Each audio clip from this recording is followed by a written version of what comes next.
আসসালামু আলাইকুম। আজকে আপনাদের সাথে শেয়ার করব র‍্যান্ডম একটা ব্লগ, যেখানে দেখাবো আমার শাশুড়ির চকুরিতে কি কি পাঠিয়েছি আর ওগুলো দিয়ে কী করলাম। আমার শাশুড়ির চকুরিতে অনেকগুলো আলু পাঠিয়েছি, প্রায় এক বস্তা, সাথে পাঠিয়েছি অনেকগুলো শিম, কাঁকরোল আর একটা বড় হাঁস।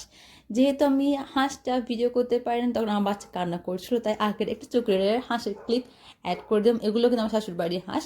আর একটা পাঠিয়েছিল অনেক বড় একটা কলার কাঁদি। আমার শাশুড়ি জানে যে এই কলাগুলো আমার অনেক পছন্দ, তাই সাগর কলাটা আমার জন্য পাঠিয়েছে। যেহেতু সবজি পচে যাবে, তাই আম্মু সবজিগুলো ভাজি করার জন্য নিয়েছে পেঁয়াজ, মরিচ, হলুদ, লবণ দিয়ে প্রথমে তিতে কাপড় ভাজি করে ফেলে।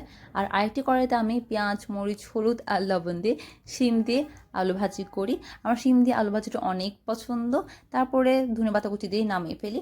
এরপর আরেকটি পাত্রের মধ্যে আম্মু হাঁসের মাংস রান্না করার জন্য নিয়েছে। প্রথমে হাঁসের মাংসগুলো খুব ভালো করে পরিষ্কার করে ধুয়ে ফেলেছে।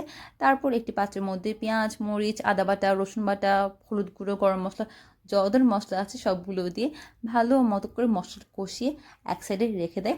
তারপরে একটি প্রেশার কুকারের মধ্যে প্রথমে মাংসগুলো নিয়ে ফেলে, তারপর সেই কষানো মাংসটা ঢেলে দেয়। এরপরে 6 সিটি পড়লে, মানে 6 সিটি যখন পড়েছে, তারপর কিন্তু এই হাঁসের মাংসটা রান্না হয়ে গেছে। তারপর মাংসটা নামিয়ে ফেলেছি। আর বাসায় যেহেতু সবসময় গরুর মাংস আর মুরগির মাংসটা বেশি খাওয়া হয়, হাঁসের মাংস খাওয়া হয় না। সো এই হাঁসটা ফ্রেশ ছিল আর ফ্রিজে না রেখে রান্না করা হয়েছিল, তাই অনেক মজা হয়েছিল। আমাদের সবার অনেক বেশি ভালো লেগেছে, অনেক মজা করে খেয়েছি। আম্মু খায়নি, কারণ আম্মুর থেকে হাঁসের মাংসতে অ্যালার্জি, তাই। সো আজকে র্যান্ডম ব্লগটা এইটুকুই ছিল। আশা করছি ভালো লেগেছে। ভালো লাগলে লাইক দিয়ে যাবেন, কমেন্ট করবেন কেমন লেগেছে। আল্লাহ হাফেজ, আসসালামু আলাইকুম, ভালো থাকবেন সবাই।